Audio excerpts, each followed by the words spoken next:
વિદ્યાર્થી મિત્રો, એક ડોક્યુમેન્ટ એવું છે આમાં, બરાબર, કે જે ડોક્યુમેન્ટ તમારી પાસે નહીં હોય ને તો તમારે આખી ભરતી કેન્સલ થઈ શકે. લાસ્ટમાં એક ડોક્યુમેન્ટ એવું છે કે જે તમારે અત્યારે જ કઢાવવું પડે.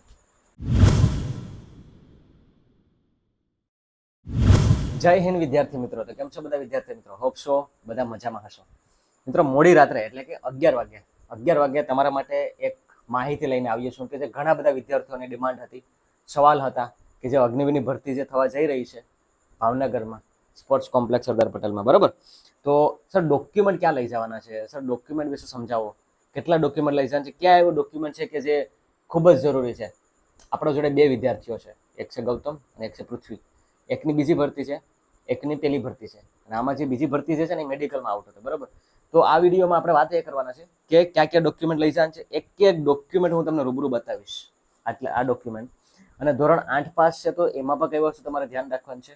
અને લાસ્ટ ટાઈમ જે ગૌતમ જે મેડિકલ સુધી પહોંચ્યો હતો તો એનો મેડિકલને થોડોક એક્સપિરિયન્સ શેર કરશે, બરાબર. અને જે ડોક્યુમેન્ટ સૌથી ઇમ્પોર્ટન્ટ જરૂરી છે એ ડોક્યુમેન્ટ આપણે કઢાવી લેવાના છે. આપણી પાસે ટાઈમ છે તાકી આપણે પછી છેલ્લે દોડધામ ન થાય, બરાબર. તો વિડીયોમાં નવા હોય તો લાઇક, શેર, સબસ્ક્રાઈબ કરવાનું ભૂલતા નહીં અને તમારા મિત્રો હોય તો જરૂરથી શેર કરજો, બરાબર. રાત્રે 11 વાગે વિડીયો જે છે આ તમારા માટે બનાવીએ છીએ, બરાબર. અને કાલે એનું કોશિશ કરીશ કે અપલોડ થઈ જાય વહેલી તકે, તાકી તમે વહેલી તકે ડોક્યુમેન્ટ કઢાવી શકો. તો ચાલો હવે શરૂઆત કરીએ. ઓકે વિદ્યાર્થી મિત્રો, તો પહેલા આપણે ડોક્યુમેન્ટ જોઈ લઈએ કે કેટલા કેટલા ડોક્યુમેન્ટ લઈ જવાના છે, બરાબર. તો મારી પાસે છે એડમિટ કાર્ડ, બરાબર. તો એડમિટ કાર્ડમાં ટોટલ 14 ડોક્યુમેન્ટ છે. હું એક એકના નામ તો લઈશ પણ તમને બતાવીશ પણ, બરાબર. અને કેવો એવો ડોક્યુમેન્ટ છે કે જેના લીધે ખૂબ જ તમારી ભરતી આખી અટકી શકે, બરાબર. તો એ બી આપણે જોઈએ. તો પહેલા આપણે જે છે ને ડોક્યુમેન્ટ, પહેલા આપણે પૃથ્વીના ડોક્યુમેન્ટ જોઈએ, બરાબર, કે પૃથ્વીના ડોક્યુમેન્ટ એની પાસે ક્યાં ક્યાં ડોક્યુમેન્ટ છે. તો 10માનું, બરાબર, 10માનું તમારે લઈ જવાનું છે. સર્ટિફિકેટ જોઈ લો છે એકવાર, ભાઈ બતાવજો, કેમેરામેન ઝૂમ કરજો. પછી ટ્રાયલ સર્ટિફિકેટ, બરાબર. ટ્રાયલ સર્ટિફિકેટ બી બહુ જરૂરી છે, એમાં બર્થ ડેટ હોય છે, બરાબર. પછી આ છે લિવિંગ સર્ટિફિકેટ. આ લિવિંગ સર્ટિફિકેટ લઈ જવાનું છે. સાથે સાથે ગ્રામ પંચાયતમાંથી તમારે કાઢવાનું છે કેરેક્ટર સર્ટિફિકેટ. દેખો, કેરેક્ટર સર્ટિફિકેટ તમારે છે ને, તમારે આ ફોર્મેટ તમારે હાથે બનાવી લેવાનું છે કોમ્પ્યુટરમાં, બરાબર. અને તમે જે ગ્રામ પંચાયત લાગતી હોય ને ગ્રામ પંચાયતને સહી સિક્કો મરાવી દેવાનું છે, રેડી, બરાબર. પછી છે ડોમિસાઇલ. આ એક પ્રકારનું રેસિડેન્ટ પ્રૂફ છે અને આપણું આ પરમિનન્ટ એડ્રેસ પ્રૂફ કહેવાય, બરાબર. તો આ તો જોશે જ. પછી છે કાસ્ટ સર્ટિફિકેટ, બરાબર. તો EWS પૃથ્વી પાસે છે EWS નું કાસ્ટ સર્ટિફિકેટ, તો એ બી જોશે તમારે લઈ જવાનું છે. પછી છે અનમેરિડ. આ પાછું ફરીથી ગ્રામ પંચાયતનો છે, બરાબર. તો ખાપડ ગામ જે લાગે, બરાબર. તો દેલવાડા ગામ જે લાગે છે, બરાબર. તો દેલવાડા ગામનો આ રીતનું ફોર્મેટ છે, તો એ રીતના કાઢ્યું છે. એ થઈ ગયું. પછી પાન કાર્ડ એ તમારે જોશે જ. પછી આધાર કાર્ડ અને પાસપોર્ટ સાઇઝના 15 ફોટા. એટલું થઈ ગયું. અગર તમારી પાસે બીજા કોઈ સર્ટિફિકેટ હોય તો લઈ જવાના છે, બરાબર. પછી તમારે લાસ્ટમાં જે લઈ જવાનું છે એ છે એફિડેવિટ, કે આ જે તમારા 10 રૂપિયાના સ્ટેમ્પ પેપર ઉપર બનાવવાનું છે, બરાબર. એટલા ડોક્યુમેન્ટ છે. એક ડોક્યુમેન્ટ મિસ છે, હું તમને કહું તમને થોડી વારમાં. હવે આપણે ગૌતમનો ડોક્યુમેન્ટ જોઈ લે કે એની પાસે એક આના સિવાય પણ એક વધારાનું સર્ટિફિકેટ છે. એ કયું સર્ટિફિકેટ છે કે એનાથી બહુ ફાયદો થાય છે એ બી આપણે જોઈએ, બરાબર. પહેલા તો ફર્સ્ટ ઓફ ઓલ જો એની પાસે 10માની માર્ક છે, બરાબર. પછી ટ્રાયલ સર્ટિફિકેટ, ઓકે. પછી આ છે એ 12માની, બરાબર. પછી આ એમનું ટ્રાયલ સર્ટિફિકેટ. પછી આ લિવિંગ, બરાબર. પછી આ જે સ્કૂલ સર્ટિફિકેટ. દેખો, હવે આમાં જે સ્કૂલ સર્ટિફિકેટ છે એ નોર્મલ હશે, બરાબર. પછી ડોમિસાઇલ હું તમને કહું છું લાસ્ટમાં કે કયો ડોક્યુમેન્ટ. પછી આ કાસ્ટ સર્ટિફિકેટ છે. પછી જો હવે આમનું જે ફોર્મેટ જે છે ને, બરાબર, અનમેરિડ સર્ટિફિકેટ. અને આમાં જે અનમેરિડ સર્ટિફિકેટ છે, આમાં ક્યાં છે અનમેરિડ સર્ટિફિકેટ આપતું? આ જો વિદ્યાર્થી મિત્રો, આ જે અનમેરિડ સર્ટિફિકેટ ના અનમેરિડ સર્ટિફિકેટમાં શું ફરક છે? આમાં થોડું પેરેગ્રાફમાં લખ્યું છે, જોઈ લો જે પર ઝૂમ કરો, બરાબર. અને આમાં જે ગૌતમ વાળું જે છે એ નોર્મલ કાઢેલું છે. એટલે મતલબ કે તમારે ટેન્શન નથી લેવાનું. કોઈ બી ફોર્મેટ તમારે કઢાવી લેવાનું છે, તમારે જાતે બનાવી લેવાનું છે.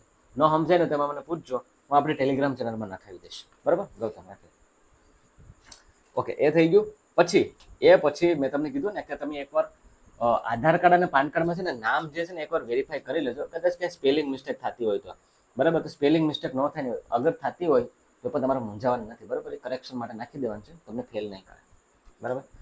15 પાસપોર્ટ સાઇઝના ફોટા લઈ જ જવાનું છે મિનિમમ, એ ધ્યાન રહી, બરાબર. પછી જે પ્રમાણે તમને વાત કરું ને કે એફિડેવિટ કઈ વસ્તુ? એફિડેવિટ શું છે ખબર છે તમને?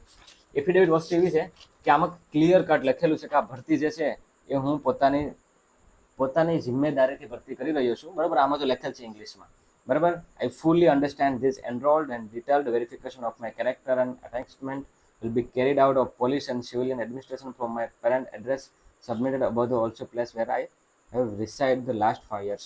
હું એટલા સમયથી મતલબ આ ગામમાંથી રહી રહ્યો છું. પછી પાછળ બધું એમાં ડેક્લેરેશન લખેલું છે કે ભાઈ હું પોતાના રિસ્ક ઉપર આ ભરતી કરવા જઈ રહ્યો છું. કદાચ કાલ સવારે રેલી થાય.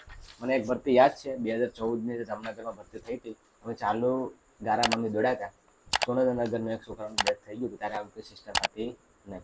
બરાબર, પછી આ ધીમે ધીમે શરૂ કરી છે તાકી એના ઉપરમાં આવે. બરાબર, એ એક વસ્તુ થઈ ગઈ.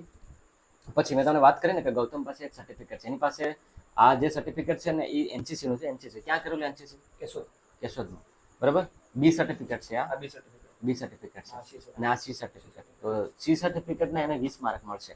બરાબર, અગર તમારી પાસે હોય તો લઈ જાજો, ન હોય તો એ ટેન્શન નથી લેવાનું. બરાબર, એની પાસે છે તે લઈ જાય. હવે આમાં એક ડોક્યુમેન્ટ એવું છે કે જે જોશે જ ને. એના વગર મેં તમને સ્ટાર્ટિંગમાં વાત કરી હતી ને કે એના વગર તો ભાઈ જે છે તમારું ભરતી જ નહીં થાય. અને એ છે પોલીસ વેરિફિકેશનનો દાખલો. હવે પોલીસ વેરિફિકેશનનો દાખલો શું કામ જરૂરી છે? કેમ કે તમારો સાલ સરહદનો દાખલો છે. બંને બોયનો પોલીસ વેરિફિકેશનનો દાખલો છે કઢાવવાનો બાકી છે. કેમ કે ઘરે નથી પહોંચી શક્યા.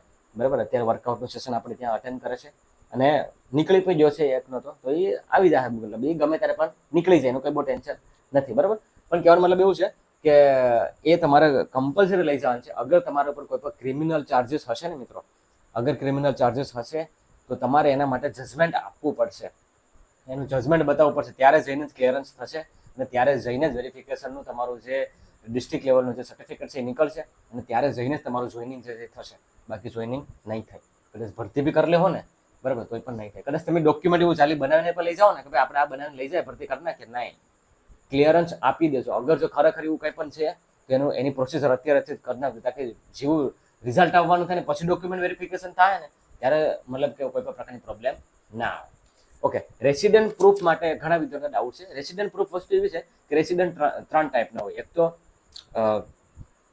આપણે જે ગામમાં રહેતા હોઈએ, બરાબર, પછી એક શાળાનું અને એક જે છે એ આપણા મતલબ કે ગુજરાતનું જે પરમેનન્ટ એડ્રેસ હોય તો એના માટે ડોમિસાઇલ જ ઓથેન્ટિક ગણાય. એટલે તમે કદાચ રહેણાંકનો કાઢ્યો પણ નહીં ને, કેમ કે દેખો આમાં તો લખેલ નથી.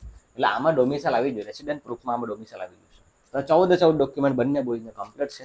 બરાબર, આ તમે બી કઢાવી લેશો. ન સમજાય તો નીચે નંબર આપું છું, એમાં તમે સંપર્ક કરી લેજો. બરાબર, જોઈ લેજો. બાકી ટેલિગ્રામ ચેનલમાં ફોર્મેટ આના આપવાની પૂરી ટ્રાય કરીશ. ફોર્મેટ ડાઉનલોડ કરી અને બનાવી નાખજો. બરાબર, બાકી કંઈ ચિંતા કરવાની જરૂર નથી. બધા ડોક્યુમેન્ટની 2 કોપી કરી અને નીચે મતલબ કે આ ઓરિજિનલ છે. બરાબર, તો કોપી કરીને અહીં 100 પ્રમાણે જ લખી નાખવાનું છે. બરાબર, અને ફાઇલમાં વ્યવસ્થિત સાચવી અને લઈ જવાનું છે. બસ એટલું કરજો. ઓકે, તો બસ એટલું જ છે. હોપ છો કે તમને આમાં ફાયદો થયો હશે. ફાયદો થયો હોય તો લાઇક, શેર, સબસ્ક્રાઈબ કરવાનું ભૂલતા નહીં. તમારા મિત્રો જરૂરથી શેર કરજો. જય હિન્દ.